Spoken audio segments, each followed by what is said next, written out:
Elliot Ramsey, a cold, childless tech billionaire, unexpectedly spots a little boy with the exact same rare mismatched eyes at an elementary school career day. One look shatters his carefully controlled world. Who is this boy? And what part of Elliot's past is about to resurface behind a door he thought was closed forever? Elliot Ramsey gripped the cuff of his sleeve, adjusting his tie for the third time since stepping into the front office of Lincoln Elementary School. The faint scent of disinfectant mingled with the subtle aroma of pencils, stirring an old memory he had no desire to revisit.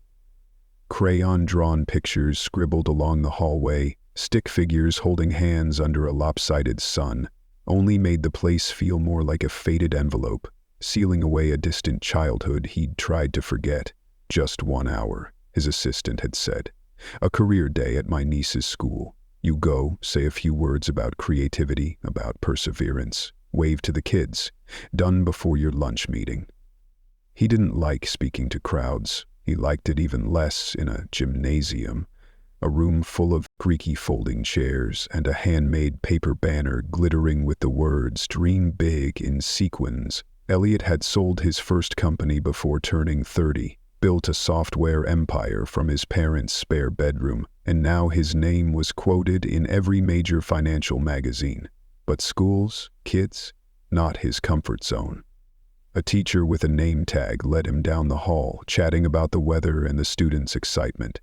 Elliot nodded at the right moments, smiled on cue, but his gaze drifted to the drawings on the walls. One depicted a robot eating spaghetti, looking like the product of a color storm.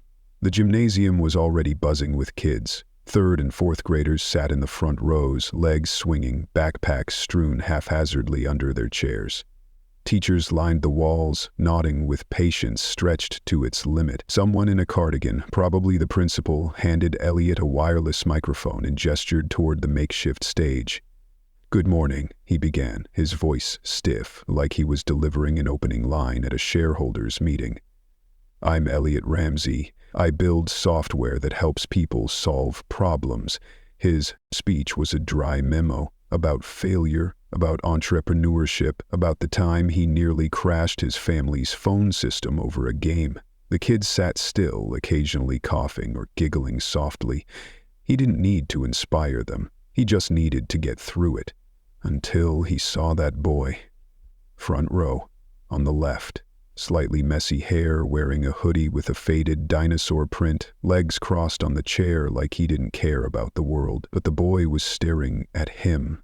Not the vacant stare of a bored kid, but a sharp, focused gaze, as if he were searching for something in Elliot.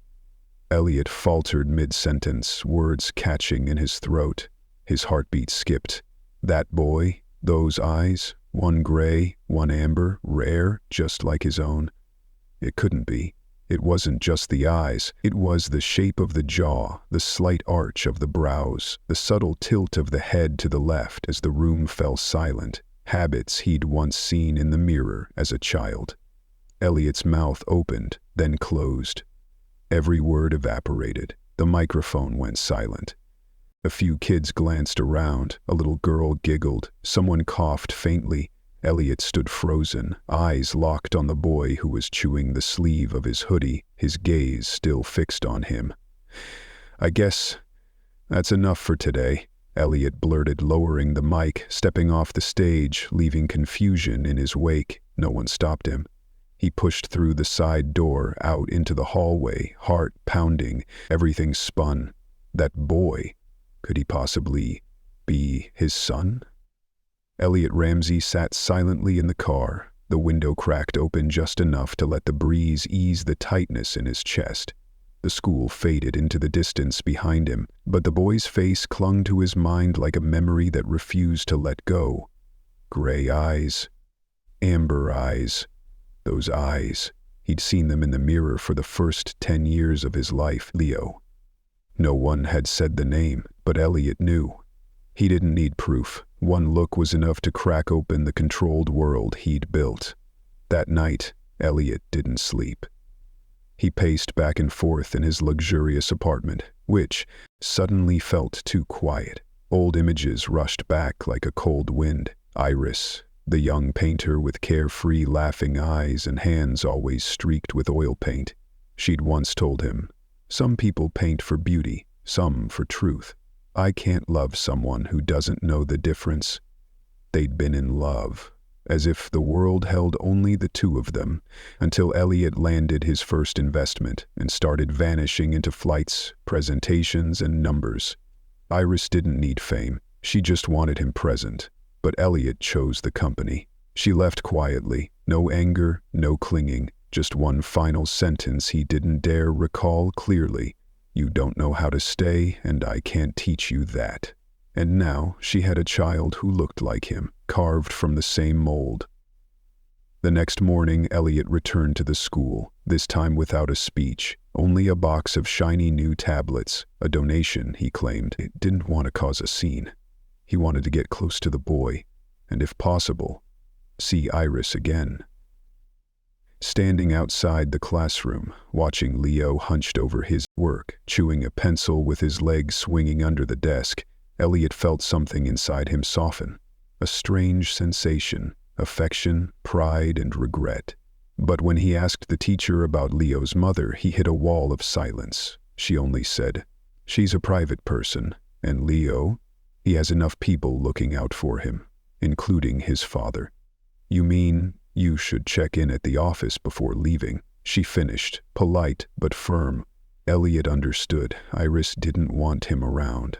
He went to the office, but his mind had no room left for stocks or data. When his assistant placed a stack of papers on his desk, Elliot said only one thing: "I need to know everything you can find about an artist named Iris Ardan. Used to live in this city." 30 minutes later, the assistant returned with a thin file, a few clippings from small exhibitions, blurry photos from community events, and a single caption that stopped Elliot cold. "Thanks to local painter Iris Ardan for helping create the mural at Lincoln Park." His heart beat faster. An address at the bottom of the article, a small studio behind a bakery, not a glamorous gallery, just a repurposed garage. He went there late that afternoon, unannounced. The door was slightly ajar, soft lo-fi music drifting from within, the smell of oil paint mixed with the glow of sunset. Iris was painting. Her hair was longer now, tied high with a scrap of fabric.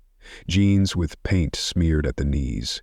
She wasn't surprised to see him. "You found the park," she said, her voice calm, and figured the next step was here. "You could have emailed first, and you would have replied very clearly." She set her brush down. "What do you need?"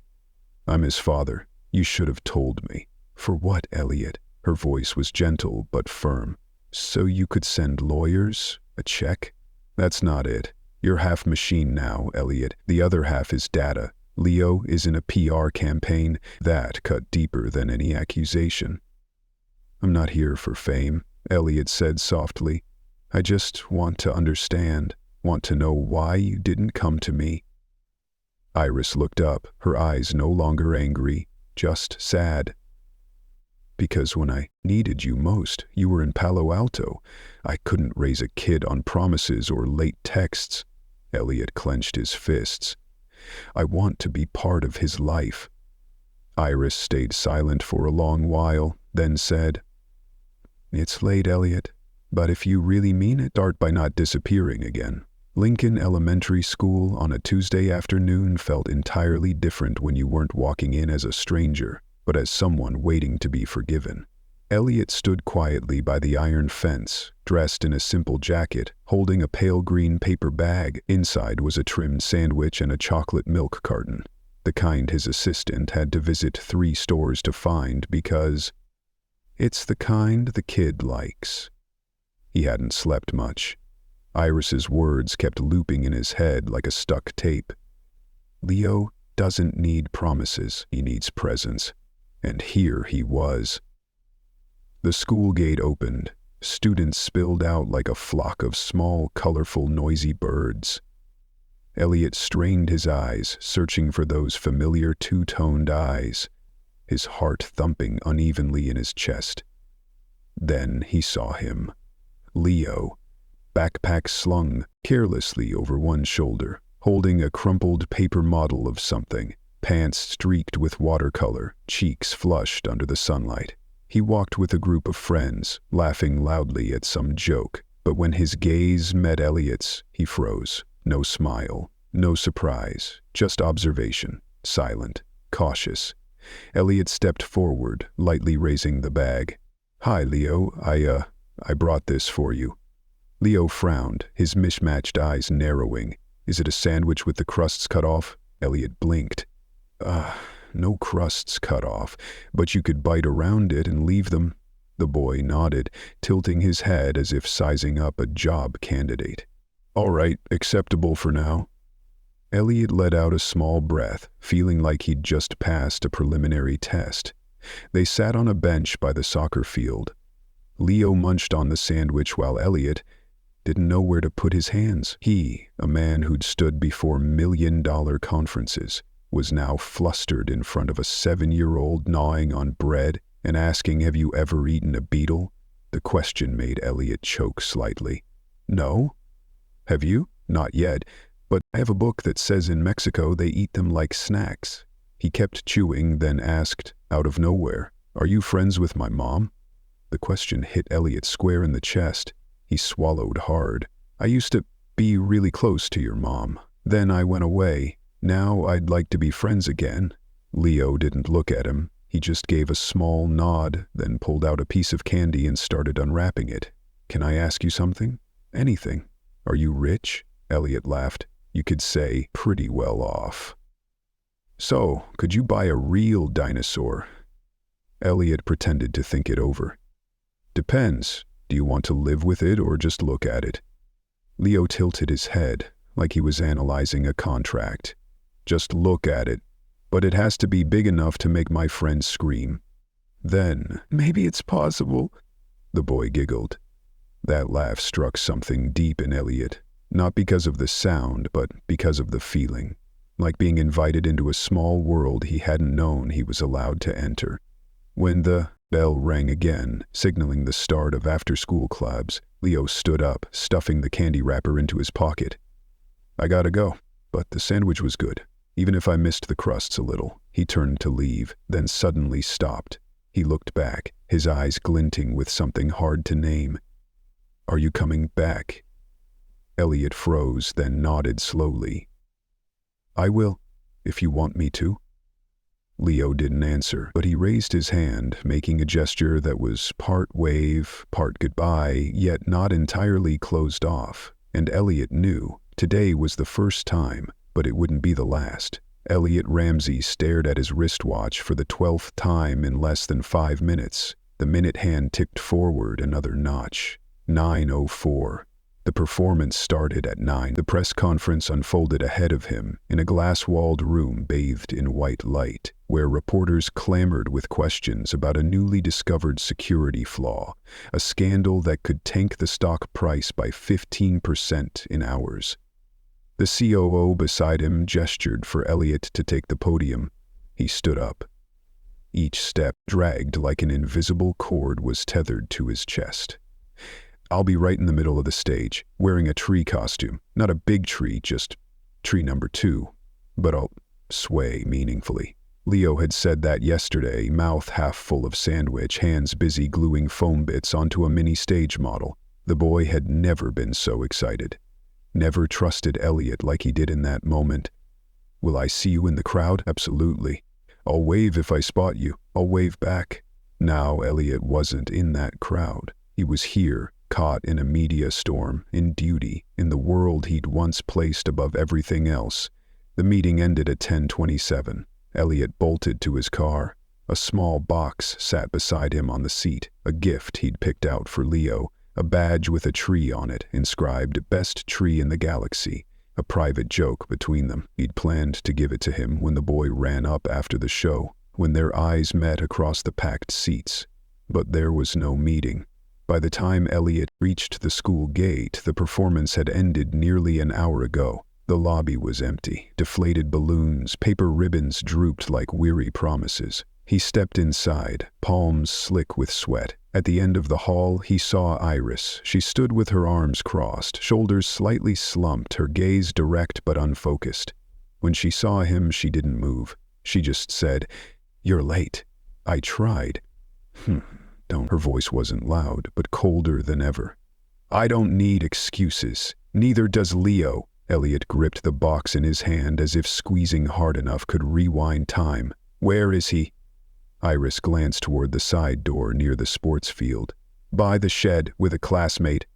Elliot hurried down the hall, his leather shoes echoing sharply on the floor. The boy was there, back against the wall, still half wearing his tree costume, a paper leaf dangling from his sleeve. Leo was smiling, but it was a silent smile, a polite one born of having nothing else to show. Elliot stepped closer. The boy glanced at him and said nothing. "Leo?" "I'm sorry."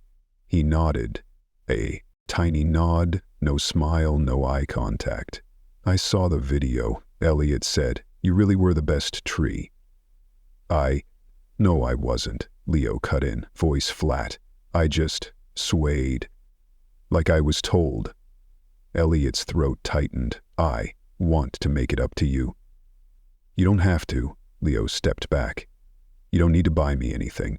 I'm not mad, because..." He paused, looked up, and when he spoke, the words were light as a quiet scratch.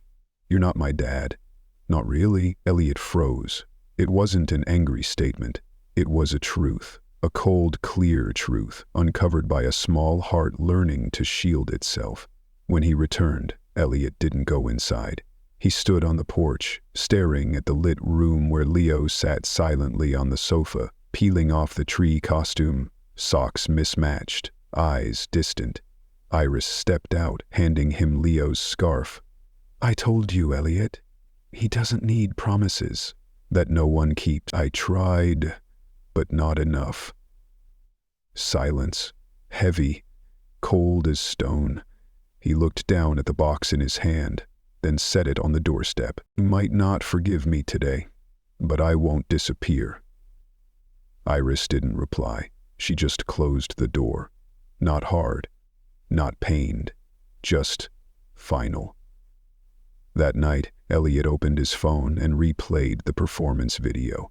Leo stood center stage, head tilted slightly, eyes scanning the audience, searching for someone, searching for him, and not finding him.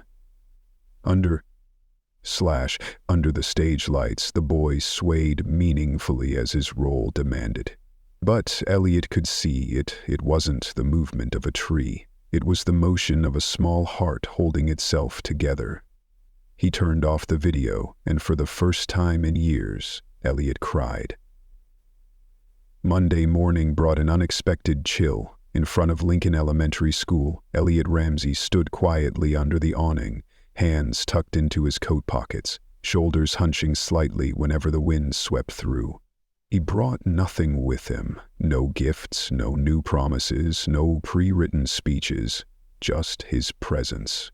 Leo didn't look at him as he walked out of the gate with his classmates. He didn't avoid him, didn't stop either. He just passed by as if Elliot were part of the scenery, the street lamp, the old car parked over the line, the overcast sky. And Elliot didn't call out, didn't try. He just stayed. Tuesday morning, Elliot was there again, same spot, same coat. The sun shone a bit brighter, but it didn't warm the distance between them. Leo emerged from the gate with a teacher, holding a new model he'd made in class. Elliot caught a glimpse. It was a space satellite crafted from cardboard and marshmallows. This time, the boy glanced at him, quick, but real, not accidental. Elliot gave a small nod. Leo didn't nod back, but he'd been seen. Wednesday morning, a light rain fell. Elliot brought a black umbrella. Standing by the curb, a few other parents eyed him curiously. Some recognized his name from recent business headlines, but no one asked. Elliot didn't care. Leo came out. Leo came out. Leo came out. Leo came out. Leo came out. Leo came out. Leo came out. Leo came out. Leo came out. Unreachable, as Elliot reigned, back heavy on his shoulders. When their eyes met, the boy paused mid-step, hesitated, then kept walking, said nothing. Elliot stayed until Leo's figure disappeared around the corner. Thursday morning, the sky was clear. Elliot brought 2 juice boxes, the kind with robot-shaped straws his assistant had secretly ordered a whole case of. He didn't plan to hand them over right away, just had them ready in case Leo asked. The boy stepped out, alone this time, his gaze no longer dodging.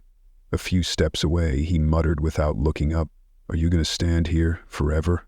Elliot answered, voice soft as the breeze, "As long as you want me to." Leo shrugged and kept walking, but his steps slowed, just for a beat, and Elliot understood. For the first time, the boy didn't want him to vanish. Friday morning, when Leo walked out of the gate, Elliot was waiting, not just with juice, but with a small sheet of paper, a printout of the latest science joke from the museum, the kind Leo had once laughed at until he couldn't breathe. He held it out.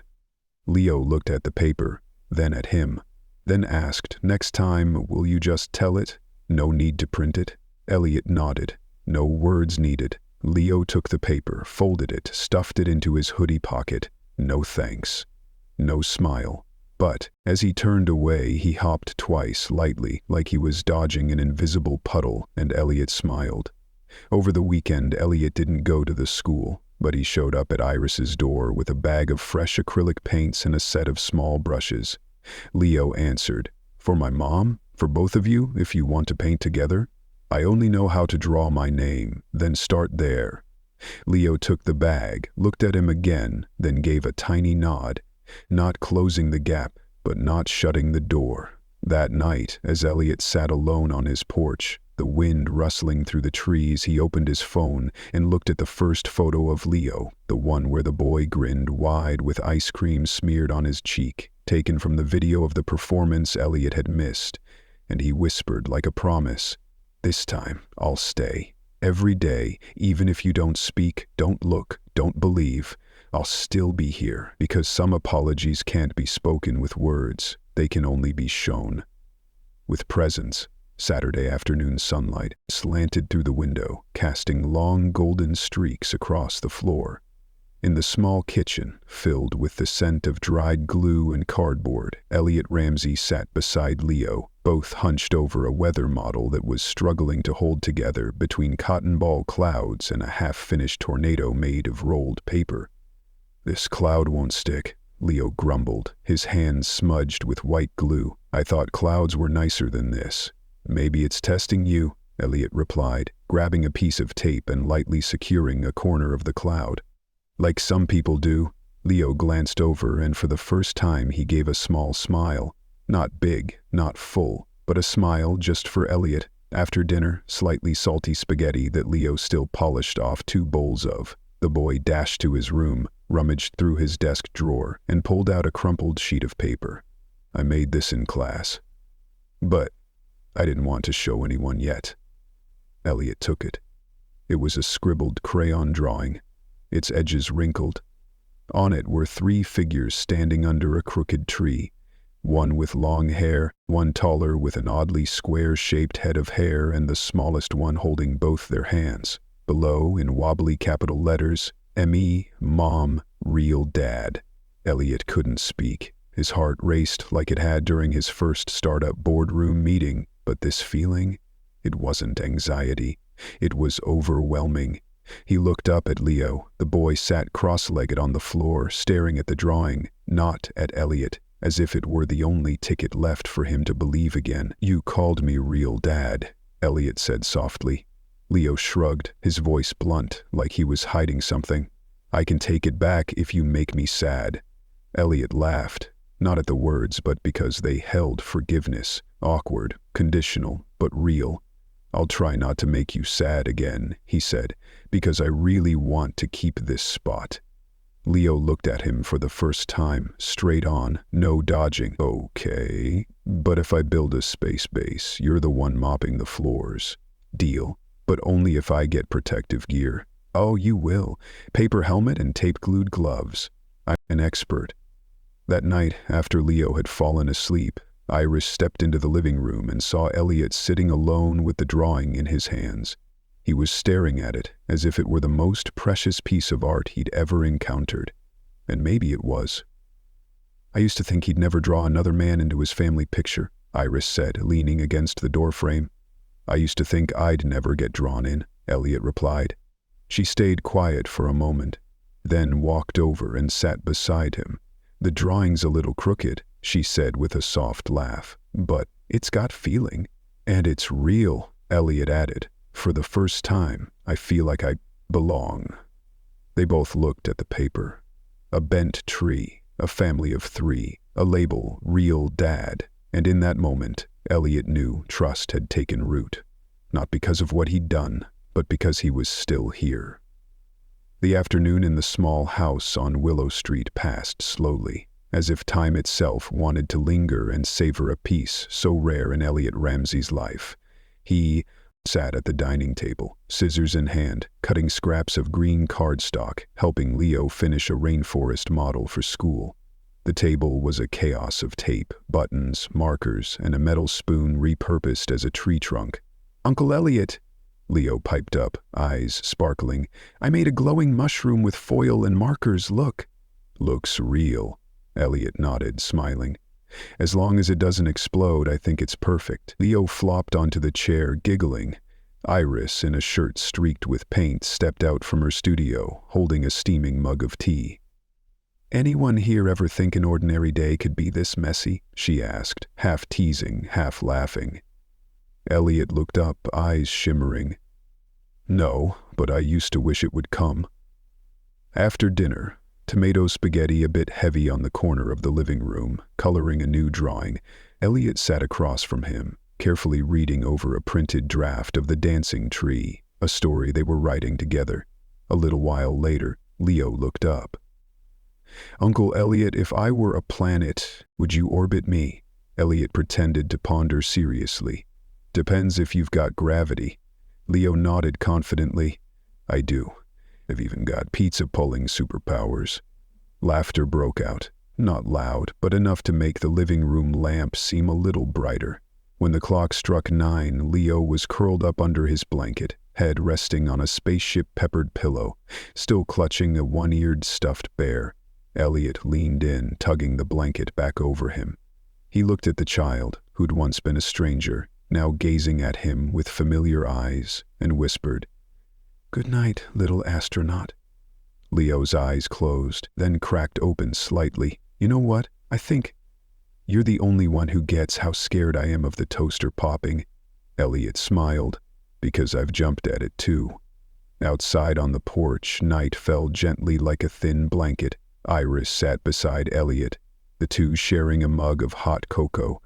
Neither spoke for a long while. They just looked up at the sky, where a few stars twinkled between lazy clouds. "I used to think you wouldn't come back," Iris said softly. "I used to think I wasn't allowed to," Elliot replied. She tilted her head, resting lightly on his shoulder. "And yet, in the end, you're the last one to leave." Elliot took her hand, intertwining their fingers. A small gesture, but real. Steady. Back in the living room, Leo slept soundly, legs kicking off the blanket, shirt askew, a piece of paper slipping from his hand, a drawing of a slanted house with 3 figures beneath it, under the familiar tree. Above, in wobbly but proud letters, "My family." Elliot picked up the paper, folding it carefully and placing it in the drawer where he kept everything that mattered. This time, he didn't have to leave. No phone calls waited, no stock summoned him elsewhere. Just a home, the smell of cardstock, the steady breathing of a child, and the woman he'd never stopped loving. An ordinary day, no magic. But for Elliot Ramsey, it was the most miraculous thing he'd ever touched.